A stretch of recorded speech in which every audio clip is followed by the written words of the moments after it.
Hello students, आशा करता हूँ आप लोग स्वस्थ होंगे और अपनी पढ़ाई को अच्छी तरह से संपादित कर रहे हैं।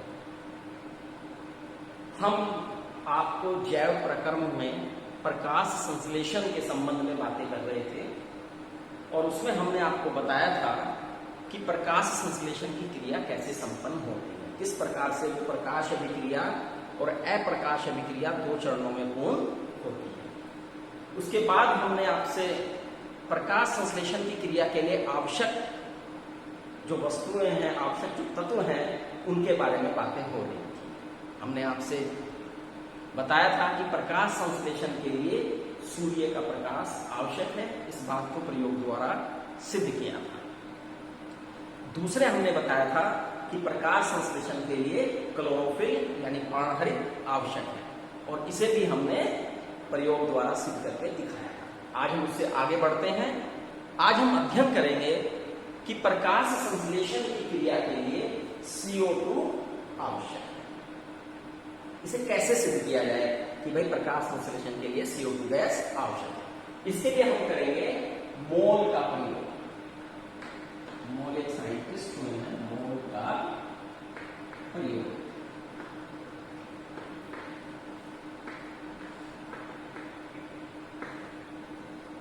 क्या किया भाई मोल साहब ने? इन्होंने एक ऐसे चौड़े पत्ती वाला गमला लिया जिसकी सभी पत्तियां चौड़ी थी। ऐसा पौधा लिया जिसकी सभी पत्तियां चौड़ी थी और इसे लगभग 3 दिन तक यानी 72 घंटे तक अंधेरे में रखा। आप जानते हैं अंधेरे में इसे क्यों रखा होगा। तो यदि मैं आपको एक चित्र के द्वारा बताऊं तो ये है एक गमले में लगा हुआ चौड़ी पत्ती युक्त पौधा। इसकी पत्तियां क्या है बच्चों? काफी चौड़ी और लंबी भी, चौड़ी है और चौड़ी के साथ लंबी।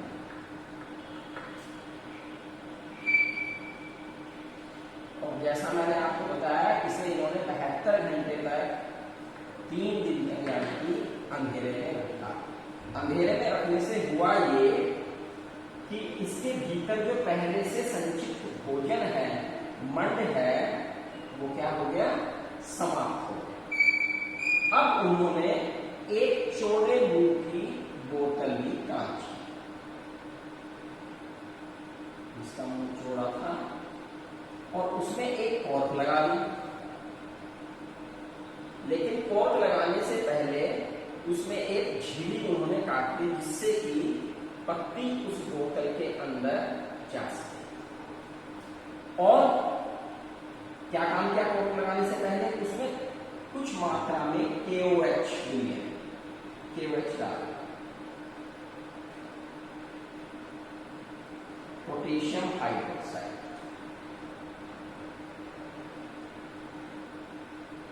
ये चौड़े मुंह की बोतल ली,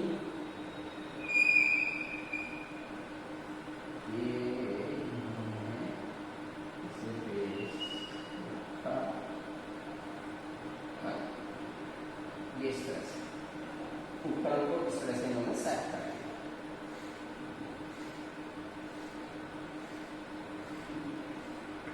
ये KOH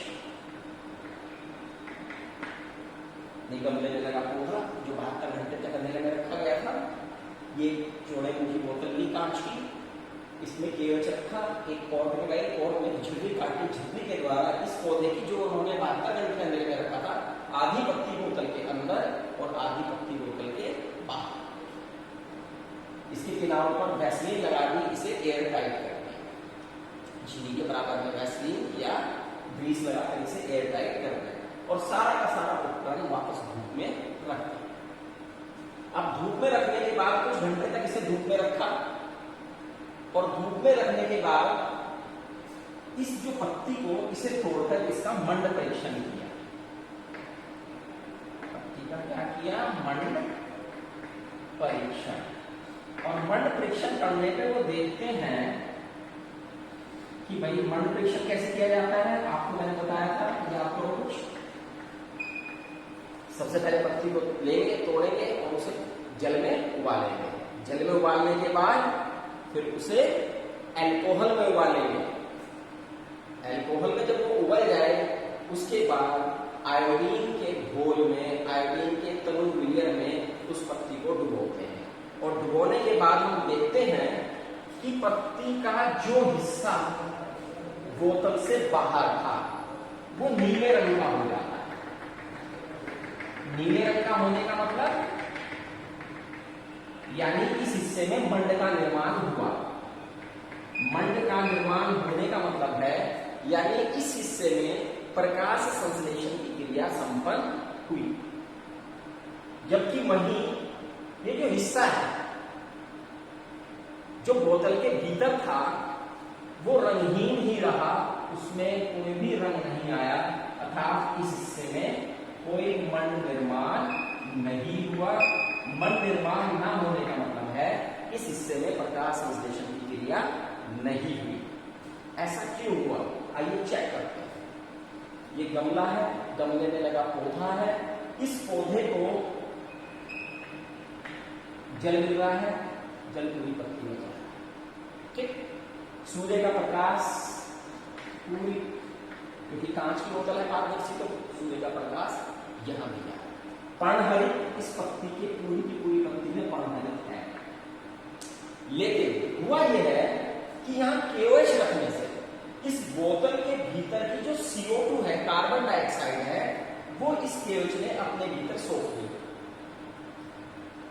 KOH ने सोख के K2CO3 पोटेशियम कार्बोनेट बना लिया अपना, इसने अपने अंदर सोख ली।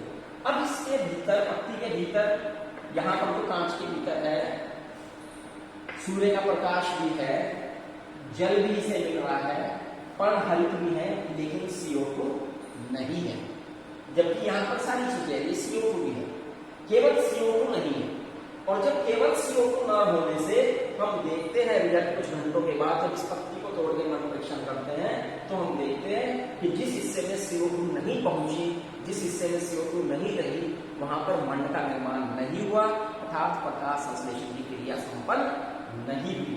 अतः हम कह सकते हैं कि प्रकाश संश्लेषण की क्रिया के लिए कार्बन डाइऑक्साइड गैस आवश्यक है, जो बात हम मोल के प्रयोग के द्वारा सिद्ध कर चुके हैं।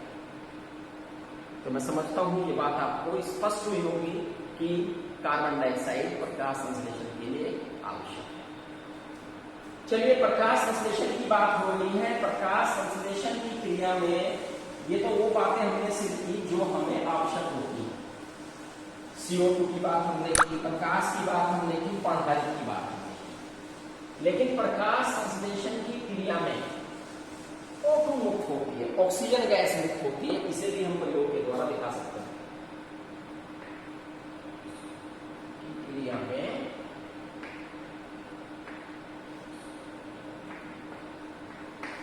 O2 गैस यानी ऑक्सीजन मुक्त हो।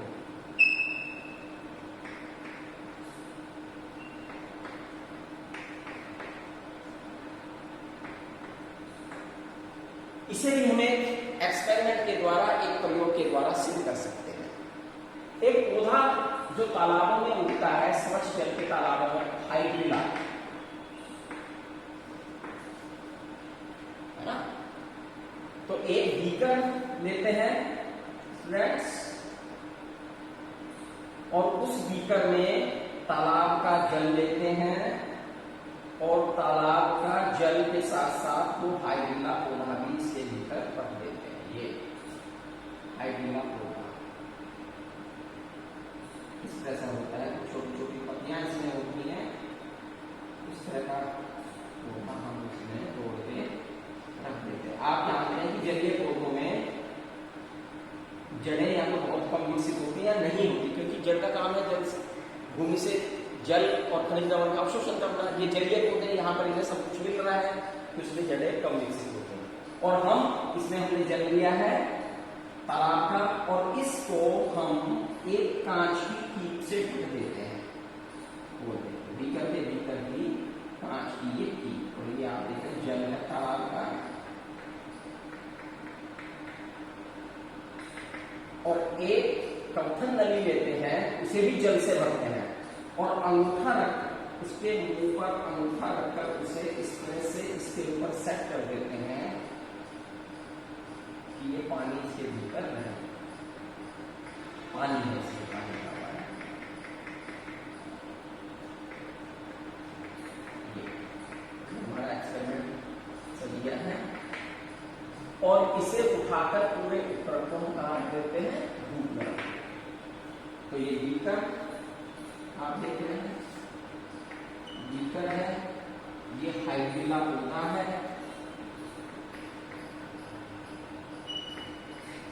ये कीट है, ये जल है,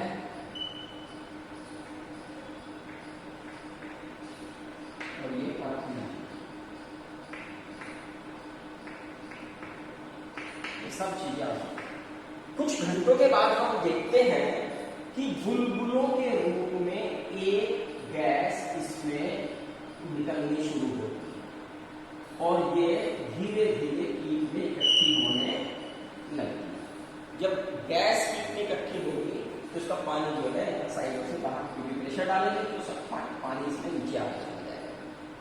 कुछ घंटों के बाद जब ये प्रणाली पूरी की पूरी इस गैस से भर जाती है और जब इसको हम अंगूठा लगाकर इस प्रणाली को सीधा कर देते हैं, हम प्रणाली को करेंगे सीधा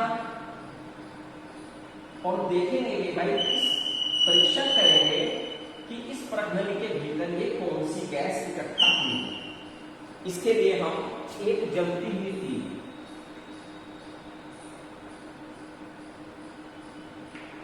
इस प्रणाली के मुंह में लेके जाएंगे। जैसे ही हम प्रणाली के मुंह पे तीली को रखेंगे ये और तेजी से चलनी शुरू होगी। तो इससे सिद्ध हो जाएगा कि भाई ये जो गैस थी ये ऑक्सीजन गैस थी। कौन सी गैस थी? O2 गैस थी। ये पौधा था, जब सूर्य के प्रकाश में रखा, प्रकाश संश्लेषण की क्रिया हुई, बुलबुलों के रूप में गैस एकत्रित हुई। इस गैस का जब हमने परीक्षण किया तो हमें पता लगा ये गैस ऑक्सीजन है। अतः हम कह सकते हैं कि प्रकाश संश्लेषण की क्रिया में O2 गैस मुक्त होती है। इस प्रकार से ये प्रकाश संश्लेषण की क्रिया के संबंध में जो महत्वपूर्ण बातें थी, जो महत्वपूर्ण बिंदु थे, आपके साथ शेयर किए गए हैं, आपको बताए गए। आशा है आप इन्हें अच्छी तरह से उतारेंगे, अच्छा होगा। एक बार पुनः मैं स्मरण करा दूं, आपने अपना टेस्ट विद्यालय के ड्रॉप बॉक्स में डालना है। जिस स्टूडेंट्स ने आज तक नहीं डाला है वो कृपया आज अवश्य ड्रॉप बॉक्स में डाल दें, जिससे आपके टेस्ट का मूल्यांकन हो जाएगा और मैं वीडियो के द्वारा ही आपने कितने अंक प्राप्त किए हैं, किस स्टूडेंट ने कितने अंक प्राप्त किए हैं, आपको सूचित करूंगा। धन्यवाद। स्वस्थ रहिए, खुश रहिए।